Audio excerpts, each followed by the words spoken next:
I was on Reddit late at night doing what every stressed job searcher does, doom scrolling job market posts. And I see this headline: Data analytics market is poor. And inside this post, it hits you with the kind of details that make your stomach drop. Someone said they had 6 to 8 years of analytics experience and they got laid off to only have gotten 2 callbacks out of 100 plus applications. They only received 2 callbacks. Now, if you're sitting here thinking, I'm applying nonstop, nothing is happening, you're not imagining it. This is what a lot of people are going and feeling right now. And here's the thing: if people with years of experience are struggling, then the old playbook is not going to work for beginners. So today I'm going to show you not how to apply more or to get another certificate. I'm going to show you the only thing that consistently cuts through a bad market.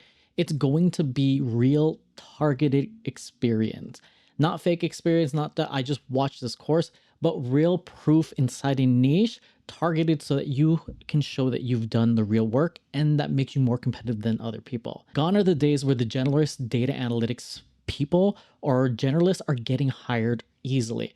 So I'm going to give you 3 ways to get that experience in healthcare, even if you've never worked in healthcare before. So quick context: my name is Jeff. I'm a business analyst consultant, and I do healthcare analytics on the insurance side inside a big healthcare company. So what I'm sharing today is what I know of how people broke into healthcare analytics, and also what I've done to break into other industries and other fields by using the exact strategies that I'm sharing today. In the same Reddit thread, going through all of the comments, a person literally says it's a terrible time for entry-level analytics. Then they explain why. You're competing with people who got laid off from strong companies. So when a hiring manager opens up a job post, they do not see 20 applications. They see a flood of applicants. So here's a wave, here's the flood. This is going to be what you're competing against and what the hiring managers see. And it's not just the hiring manager. Typically, it'll either be the hiring manager plus this is the recruiter who's going to be screening all of these applicants and then sending a few handpicked people for the hiring manager to review. So inside this flood, they're not thinking who has potential. They want to know who can do the job now. They're thinking about who is safe on day one and who looks like they can handle the work. And this is one of the biggest reasons why generic resumes get ghosted. And it gets worse. One commenter inside the thread said their team saw people applying with the same 3 to 4 common projects from school, from tutorials, and those people were not high on the interview list. So when everybody has the same projects, they're pulling off the same tutorials online, they look the same.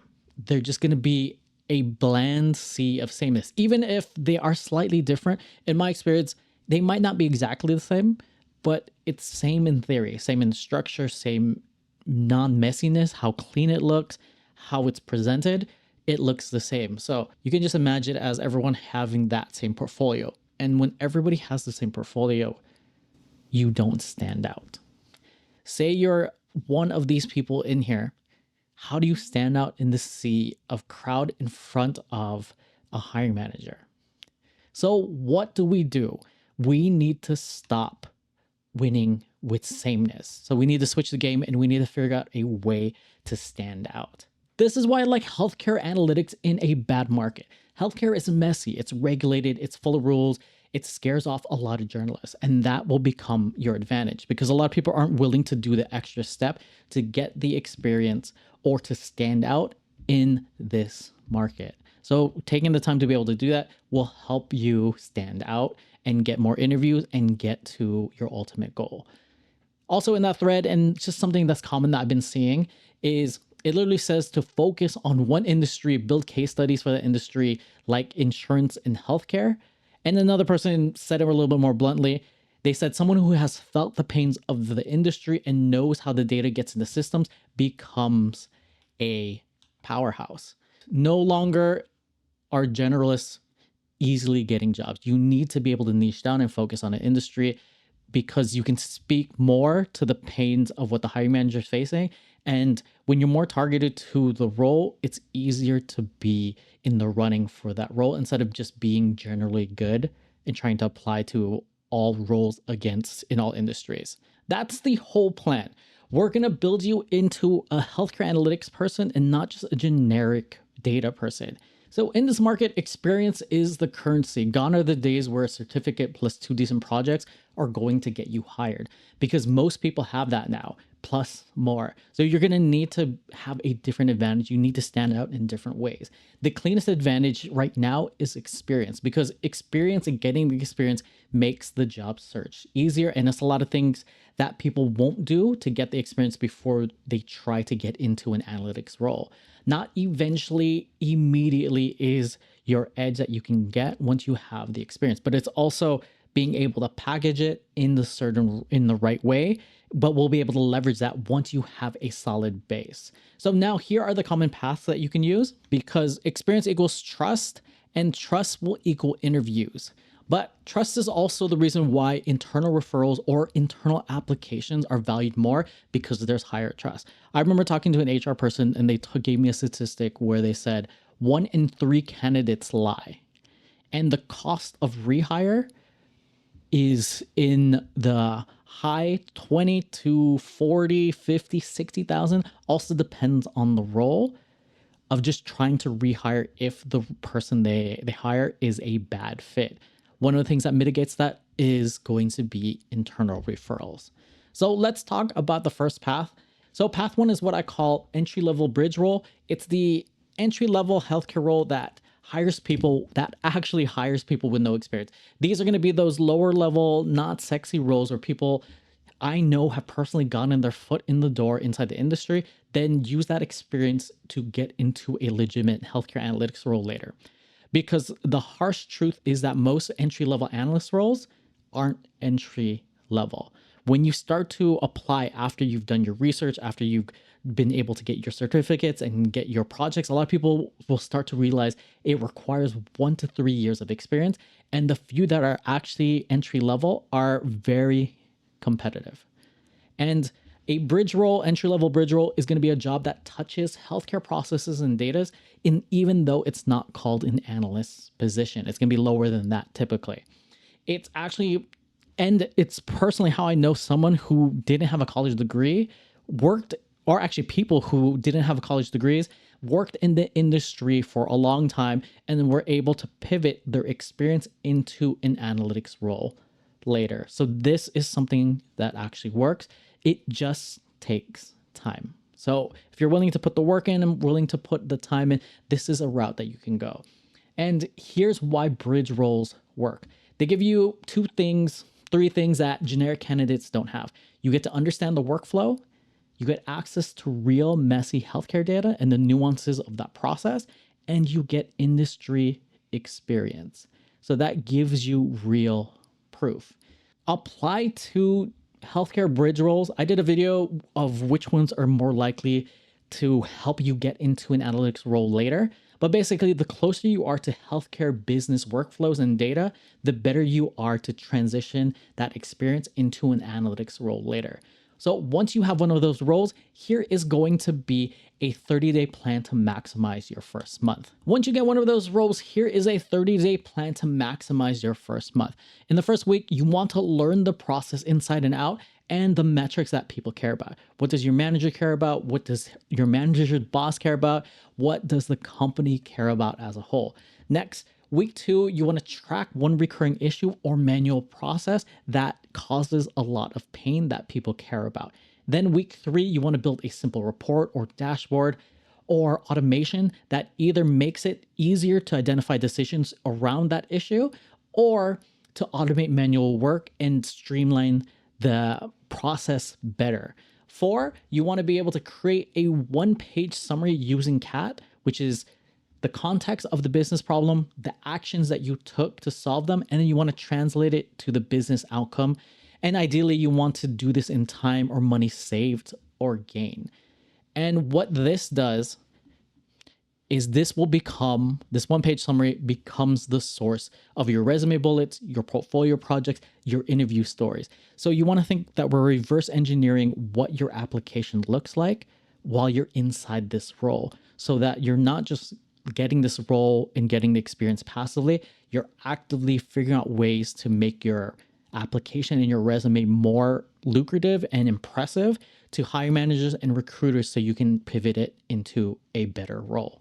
So you'll continue working in this bridge role till you make a lot of business impact and build enough targeted healthcare proof to get you promoted internally, which is the most common route, or you can leverage this experience to move externally, which is a little bit more competitive, but you have more leverage now and you can stand out.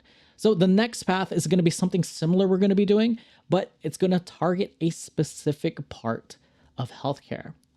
And path 2 is going to be working on the vendor side. And this is one that I don't see many people talking about, but vendor side just means you're going to be working for a company that sells tools or services to healthcare organizations. So instead of working for one hospital, one insurance company, you have the ability on the vendor side to touch many because you'll be working with a lot of different clients potentially.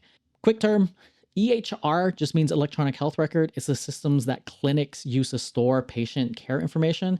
And Epic is the vendor that is the most popular EHR system and platform right now. So being able to work with vendors that work with Epic or Epic itself, you'll be able to work with a system that touches a lot of different hospitals and that a lot of hospitals already use and a lot of clinics already use. So you can see how leveraging that experience into pivoting into a higher analytics role later gives you a lot of workflow and data knowledge that normally people wouldn't be able to get.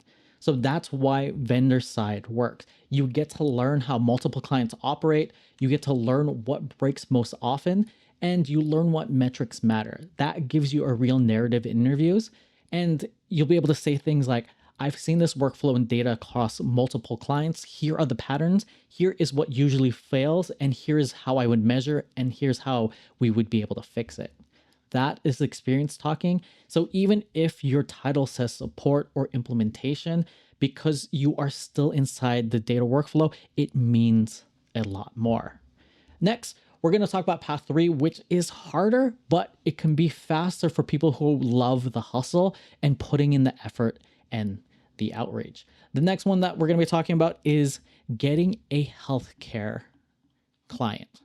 You can start off getting paid clients, but that's going to actually require a lot more work and putting yourself out there and outreach. You're going to think of yourself like building a business and being an entrepreneur. That's how much work you'd have to do in the beginning. But it can be a way to get experience while you work your full-time day job. I did this exact strategy to get experience while I worked my day job in analytics. So this is me working my day job in analytics. And I did this for marketing, even though I was working as a benefit analyst, because I still wanted to work in marketing. I graduated as a marketing major, and then my dream was to work on campaigns, do anything in creative with advertising, being able to make the slogans, do graphic design. I wanted to do all of that. So what I ended up doing was at nighttime, I got a client where I did volunteer marketing work. I did this after my day job. I would meet up 2 to 3, maybe 4 times a week at night, helping with various marketing tasks and events. And eventually I was able to roll that experience into a marketing coordinator role where I eventually got to do all the different things that I wanted to do. I got to work on creative marketing campaigns and advertising campaigns. I got to be the lead graphic designer on all of our creative. I built experience that I was lacking by getting a real client that I volunteered my time in exchange for doing relevant marketing work that would be important on my resume that eventually led to me getting a real job. And that paid off because a lot of people will hear volunteer free, but then they don't realize even though you're working for free, you're still working for a reason, which is getting experience. Eventually what happened, I missed analytics work and I transitioned back to my old healthcare company when the data analyst left. And that's when I first became a data analyst. But this was a real repeatable way that I've done before to get experience by working for free and getting clients and then leveraging into either paid client work or a full-time role. I've done this in multiple industries, multiple different ways, multiple niches in digital marketing and other things. So you can get that experience by helping a real healthcare business solve a real problem. Some clients that you can potentially get, You can think of small clinics, small medical groups, small regional health plans, nonprofits, or private practices, because there's going to be private practices and providers in every state. They're going to vary by how many available opportunities you have, but the nice thing about healthcare is that it's widely available nationally and even internationally. Is you're going to have a common problem that is going to show up everywhere. It could be appointment no-shows, could be billing delays, claims denial, prior authorization backlogs, referral tracking, basic reporting. What you can do is offer a tiny project. Do 2 weeks, one dashboard, one report, one workflow improvement or automation. Then you get sign off.